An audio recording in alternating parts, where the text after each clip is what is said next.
We're all together on this. We've had several in-depth discussions about Maryland, and now, of course, with 3 confirmed cases, that number is certain to grow. We know that community transmission is occurring throughout the United States, and we expect that there's very little that would prevent community transmission from occurring in many, many more communities in this country.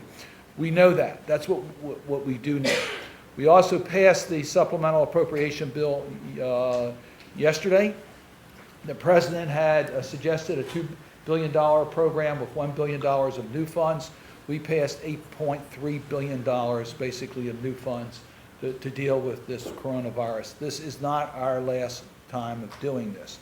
The governor has already told me about the cost that Maryland will be incurring, and we want to make sure that the funds are available from the federal government to help the local governments. Front line are going to be the local health departments and local government.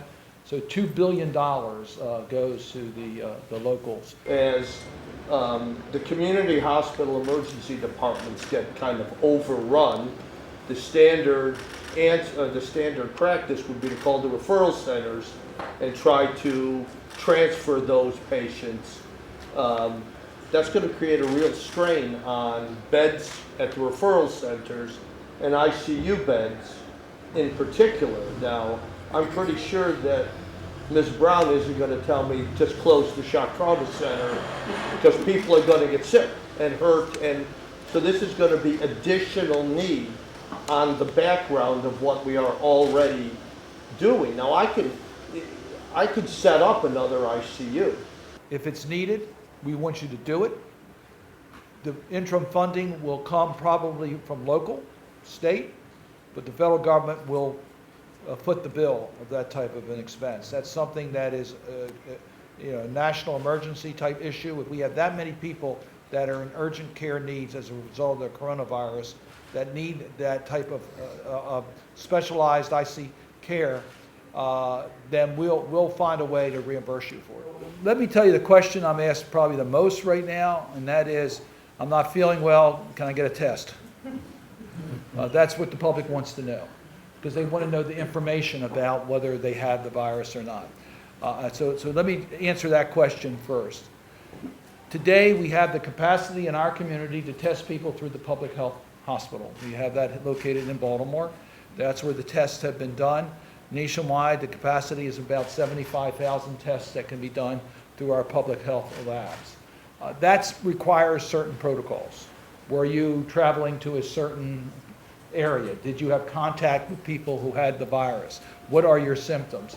And if you don't check off most of those categories, you're not going to get a test today.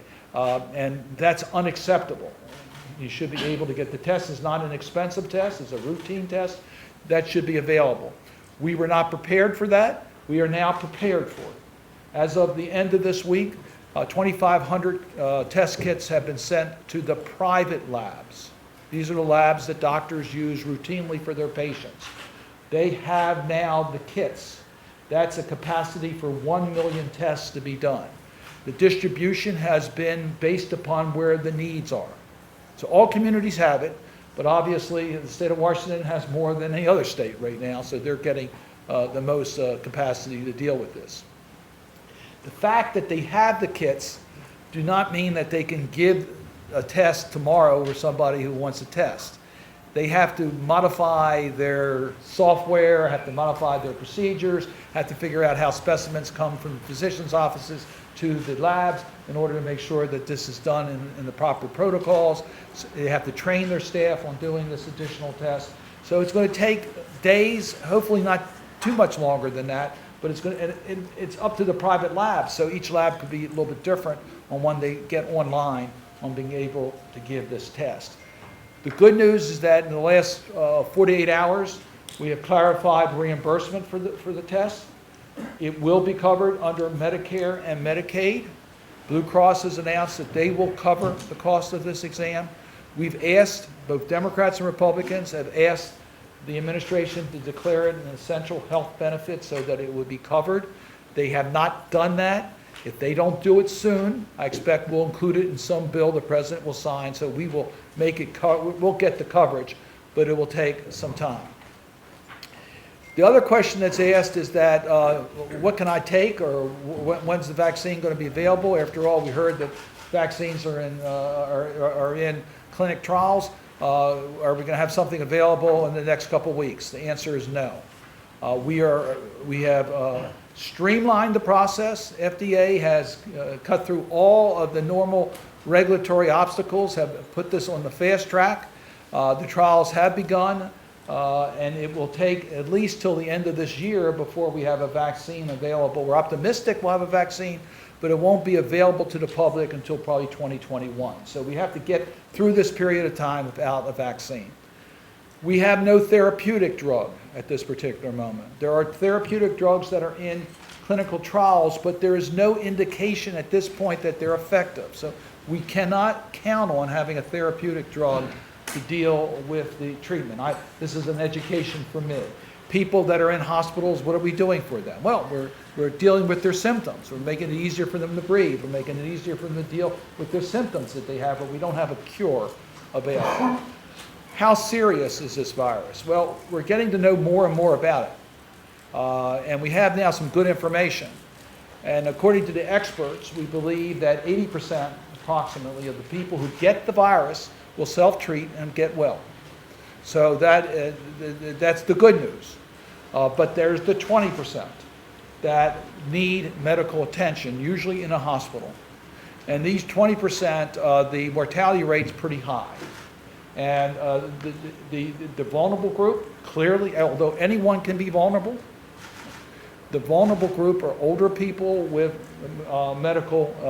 serious medical issues. As we saw in a nursing home as a good example of the mortality that can strike there.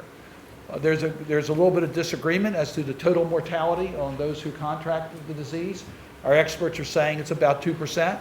That number may change, but that's what they're showing. But recognize the 80%, take them out, go into the 20%, you know the mortality rates are much higher for those who need medical attention. So it's a serious issue that we have to deal with. As you all know, the influenza is about 0.1%, so this is a much more deadly type of a virus than the virus that we've seen in the past. We don't know a lot about transmission other than the normal ways of transmission. We do know that it is contagious. We do know, we're not sure about, young people respond very well who get the virus, but we don't know how contagious they are when they have no symptoms. So we do want to contain it by the normal things that you do when you are not feeling well. CDC has put out, what do I do if you're sick? And it's the normal things that you would expect, what you should do in order to isolate yourself.